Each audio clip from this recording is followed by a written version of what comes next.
Hello learners, कैसे हैं आप सभी। I hope you all are doing great. तो हम लोग टीजीटी पीजीटी एग्ज़ाम्स के कंप्लीट पीवाईक्यू को डिस्कस कर रहे हैं, स्पेशली टीजीटी एसएसटी के लिए। और इसी सीरीज़ में हम लोग यूपी के टीजीटी के सोशल साइंस के पीवाईक्यू डिस्कस कर रहे हैं, जिसमें हम लोग हिस्ट्री के 2010 के पीवाईक्यू को डिस्कस करेंगे इस वीडियो में। इसके पहले हम लोग 2021 से लेकर जितने भी पेपर हुए हैं उन सभी को डिस्कस किया है। और सबसे इम्पॉर्टेंट बात, नोटिफिकेशन आ गया है यूपी के टीजीटी पीजीटी एग्ज़ाम्स का, जो कि पहले भी आया था, लेकिन अभी यूपी के असिस्टेंट प्रोफेसर की ऑफिशियल डेट आ गई है, जो कि अप्रैल में होगा, 16-17 अप्रैल को। ठीक है, तो इस अकॉर्डिंग जो यूपी का टीजीटी पीजीटी एग्ज़ाम डेट थी, कौन सी, मई में थी और जून में थी। तो कंफर्म हो गया कि जो टीजीटी पीजीटी एग्ज़ाम हो वो मई और जून में होगा, जिसमें कि टीजीटी है वो मई में होगा। ठीक है, 15-16 मई को।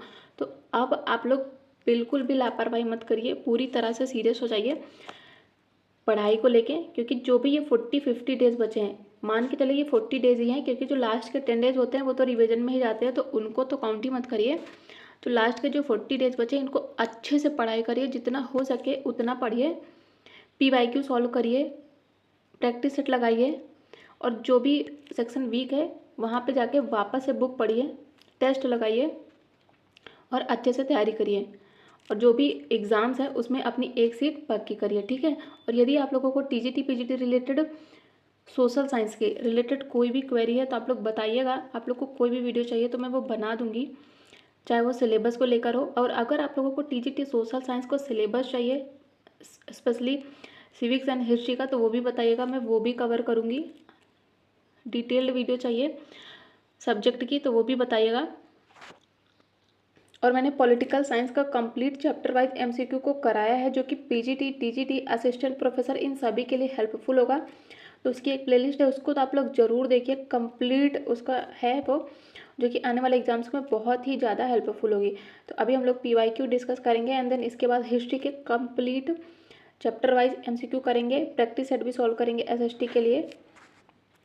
तो आप लोगों को यदि सेशन हेल्पफुल लगे तो प्लीज़ वीडियो को लाइक भी करिएगा, चैनल को सब्सक्राइब भी करिएगा आने वाले इंपॉर्टेंट टीजीटी एसएसटी के रिलेटेड वीडियो के लिए। तो जिसमें पहला क्वेश्चन है कि सूची 1 को सूची 2 से सुमेलित करना है। दयानंद सरस्वती जी ये आर्य समाज की स्थापना करते हैं, कब करते हैं, 1875 में करते हैं। खान अब्दुल गफ्फार खान ये खुदाई खिदमतगार से संबंधित है, इन्होंने चलाया था लाल कुर्ती आंदोलन। राजा राम मोहन रॉय जी इन्होंने ब्रह्म समाज की स्थापना करी थी। एंड देवेंद्रनाथ टैगोर जी इन्होंने तत्वबोधिनी सभा की स्थापना करी थी।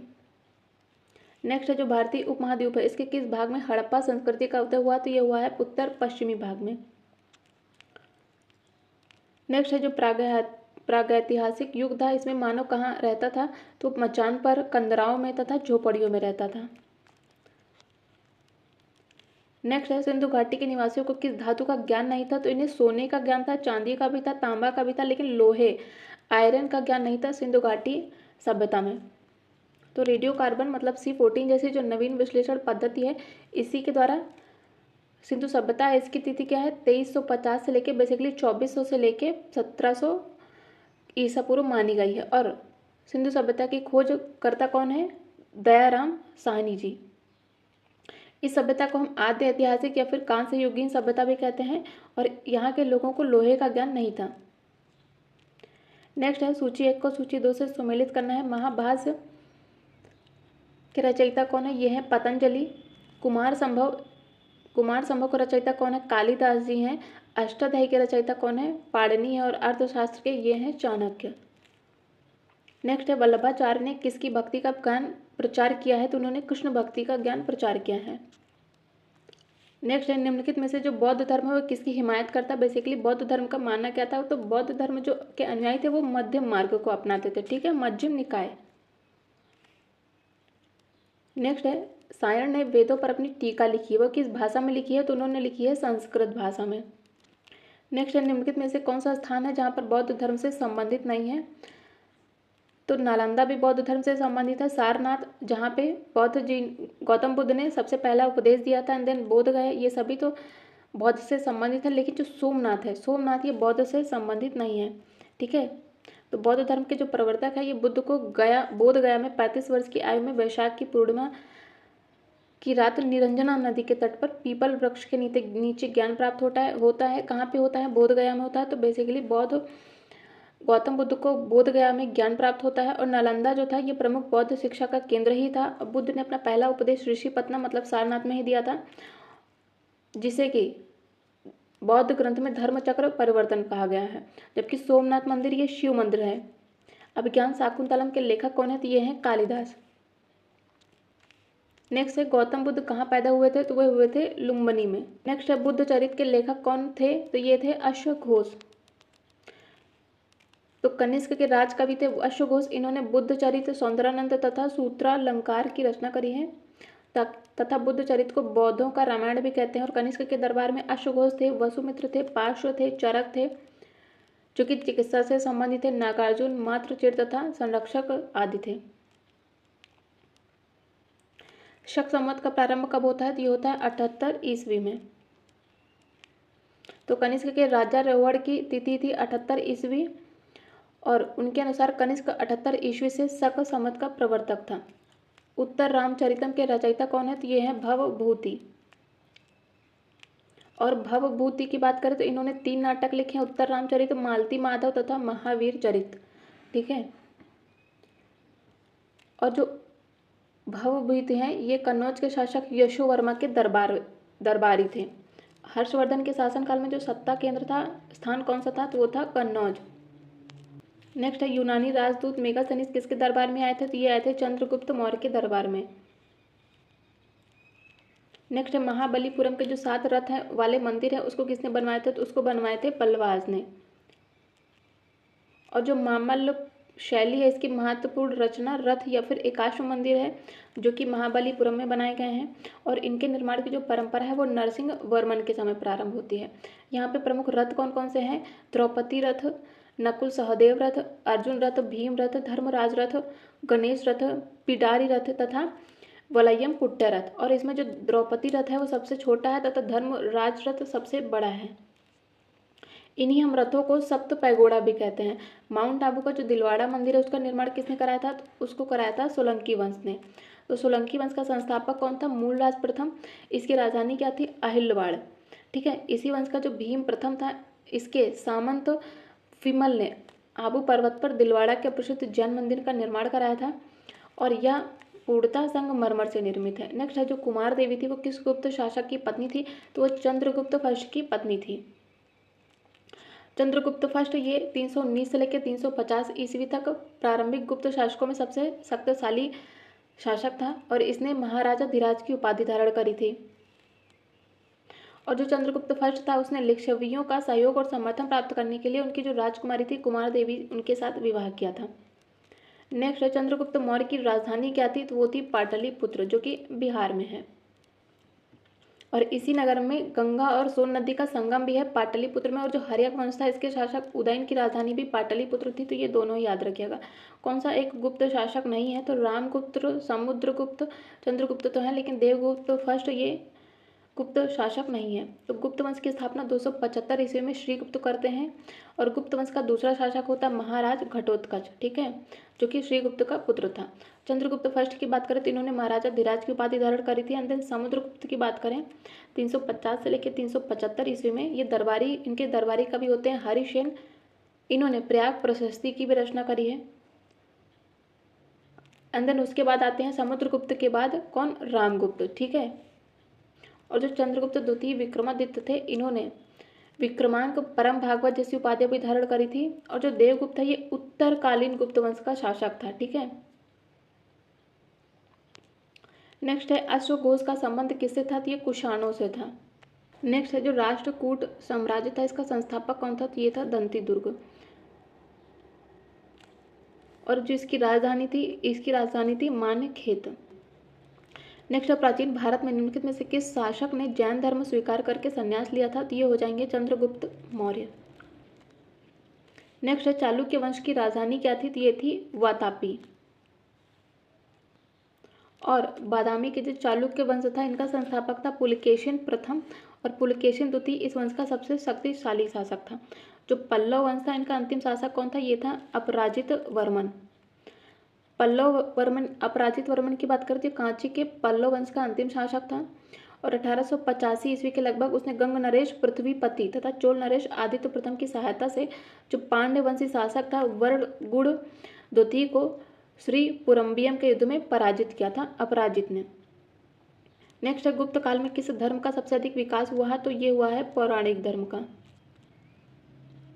नेक्स्ट है, किसने कहा था कि मुझे नहीं मालूम क्या कानूनी है क्या गैर कानूनी, मैं राज्य की आवश्यकता के अनुसार कानून बनाता हूँ, ये कहा गया था अलाउद्दीन खिलजी के द्वारा। नेक्स्ट है, अपनी इब्ने बतूता किसके शासनकाल में भारत आता है, तो ये आता है मोहम्मद बिन तुगलक के काल में। कहाँ का निवासी था, अफ्रीका के मोरक्को का, और इसने 1333 में भारत में प्रवेश किया था और ये 14 वर्ष तक भारत में रहा है।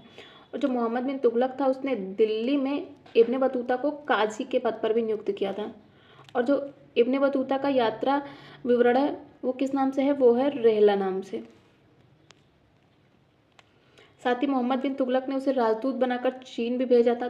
तुर्काने चहलगानी कौन थे, तो वो 40 तुर्क अमीरों का समूह था जिसका गठन किसने किया था, ये किया था इल्तुतमिश ने। और इल्तुतमिश के अन्य कार्यों की बात करें तो इसने कुतुब मीनार के निर्माण को पूर्ण कराया था। सबसे पहले शुद्ध अरबी के सिक्के जारी किए थे जिसमें चांदी का टक्का था तथा तांबे का जीतल था और इसी ने एकता प्रणाली भी चलाई थी। नेक्स्ट है, किस दिल्ली के सुल्तान ने घोड़ों को दागने की प्रथा शुरू की थी, तो ये हो जाएगा अलाउद्दीन खिलजी। नेक्स्ट है, तुझके जहांगीरी किसने लिखी है, तो ये लिखी है खुद जहांगीर ने और ये जहांगीर की आत्मकथा है। नेक्स्ट है, बुलंद दरवाजा अकबर के किन विजय के उपलक्ष्य में था, तो ये हो जाएगा गुजरात विजय के उपलक्ष्य में। तो बुलंद दरवाजा कहाँ पर, फतेहपुर सीकरी में अकबर ने बनाया 1572 में गुजरात विजय के उपलक्ष्य में और ये 42 फीट ऊंची है, ठीक है। और 1601 ईस्वी में इसने असीरगढ़ विजय की और उसके बाद इसने ऊंचाई इसकी और बढ़ा दी, ठीक है। मनसब क्या था, तो मनसब एक ओहदा होता था। नेक्स्ट है, जयपुर शहर का संस्थापक कौन था, तो ये थे सवाई राजा जय सिंह और इनको जो सवाई की उपाधि थी ये दी थी मुगल शासक फर्रुखसियर ने। और जय सिंह ने 1722 में जयपुर शहर की स्थापना भी करी थी। नेक्स्ट है, चगताई तुर्क शासन भारत में किस नाम से जाना जाता था, तो ये मुगल के नाम से जाना जाता है। नेक्स्ट है, पानीपत का सेकेंड वर्ल्ड वॉर कब होता है, ये होता है 5 नवंबर 1556 को होता है। किसके किसके बीच में, अकबर और हेमू के बीच में। इसमें अकबर की विजय होती है और आंखों में तीर लगने के कारण हेमू की पराजय होती है। निम्नलिखित में से किस सिख गुरु के नेतृत्व में सिख राजनीतिक व सैनिक शक्ति के रूप में संगठित होते हैं, तो ये हो जाएंगे गुरु गोविंद सिंह। गुरु गोविंद सिंह ये सिखों के 10वें गुरु व अंतिम गुरु भी थे। नेक्स्ट है, मिर्जा गालिब के सम्राट के समय में थे, तो ये बहादुर शाह द्वितीय के समय में थे और इनका जन्म 1797 में आगरा यूपी में हुआ था। तो ये यूपी से रिलेटेड थे तो बहुत ही महत्वपूर्ण हो जाते हैं। इनका पूरा नाम है मिर्जा असद उल्ला खां, ठीक है। नेक्स्ट है, निम्नलिखित में से कौन सा सही सुमेलित है, ठीक है। तो जो मनोची है ये आता है औरंगजेब के टाइम पर, तो इसका केवल ऑप्शन डी सही है। मुगल दरबार में जो जाने वाला पहला अंग्रेज कैप्टन था वो था हॉकिंस, ठीक है। ये जेम्स प्रथम के राजदूत के रूप में आता है 1609 में और ये जहांगीर के दरबार में पहुंचता है, ठीक है। 1615 में सम्राट जेम्स प्रथम ने टॉमस रो को राजदूत बनाकर मुगल सम्राट जहांगीर के दरबार में भेजा और जो मनूची है ये औरंगजेब के टाइम पर आता है।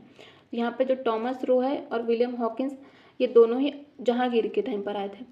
शेरशाह का मकबरा कहाँ स्थित है, तो यह है सासाराम बिहार में। नेक्स्ट है, जोधाबाई महल कहाँ स्थित है, तो यह है फतेहपुर सीकरी में।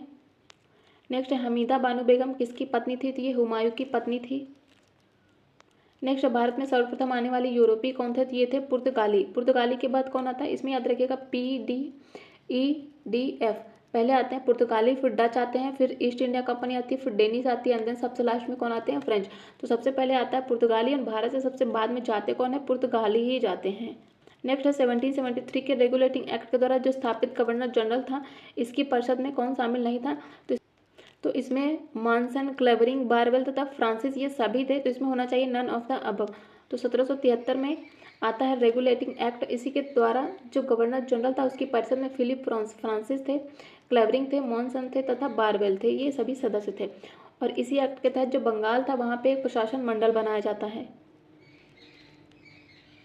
जिसमें जो गवर्नर जनरल था और उसके 4 पार्षद नियुक्त किए जाते हैं। नेक्स्ट है ईस्ट इंडिया कंपनी का निम्नलिखित में से आरंभिक नारा क्या था? तो हो जाएगा भूभाग नहीं, वो व्यापार करने आए थे, तो इसलिए उनका नारा ही क्या था? भूभाग नहीं चाहिए हमें, हम व्यापार के लिए आए हैं। ठीक है, तो ये याद रखिएगा। नेक्स्ट है निम्नलिखित में से किस एक्ट के द्वारा ईस्ट इंडिया कंपनी के व्यापारिक अधिकारों को समाप्त कर दिया जाता है? तो हो जाएगा 1813 का चार्टर एक्ट। तो 1813 के चार्टर एक्ट के तहत कंपनी के अधिकार पत्र को 20 वर्ष के लिए बढ़ाया जाता है। जो भारत कंपनी थी उसके भारत के साथ व्यापार करने के एकाधिकार को छीना जाता है, लेकिन जो चीन के साथ व्यापार था और पूर्वी देश के साथ चाय का व्यापार था उसके संबंध में 20 वर्ष के लिए एकाधिकार भी दिया जाता है, तथा जो कुछ सीमाएं थी उनके अधीन सभी ब्रिटिश नागरिकों के लिए भारत के साथ व्यापार को खोला जाता है। नेक्स्ट है 1857 में सिपाही विद्रोह कहाँ से शुरू होता है? तो ये होता है मेरठ से। तो 29 मार्च 1857 को मंगल पांडे नामक एक सैनिक ने बैरकपुर में जो गाय की चर्बी थी उससे मिले कारतूसों को मुंह से काटने से मना करते हैं एंड उन्हें गिरफ्तार किया जाता है 8 अप्रैल को।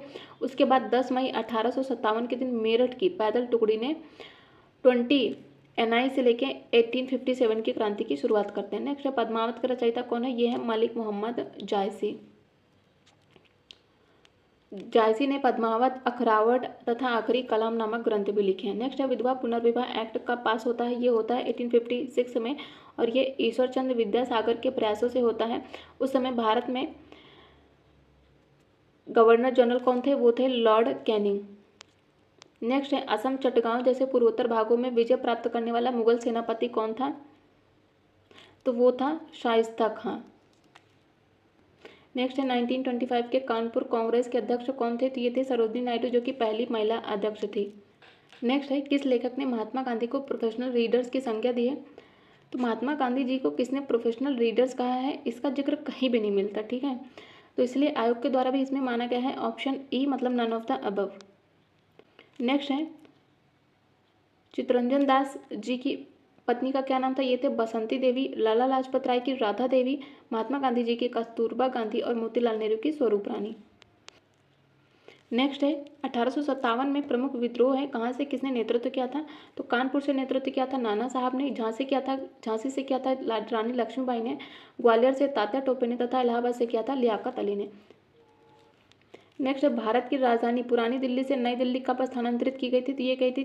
तो ये की गई थी 13 Feb 1931 को, जो कि ऑप्शन में नहीं है, इसलिए इसमें हो जाएगा नन ऑफ द अबव।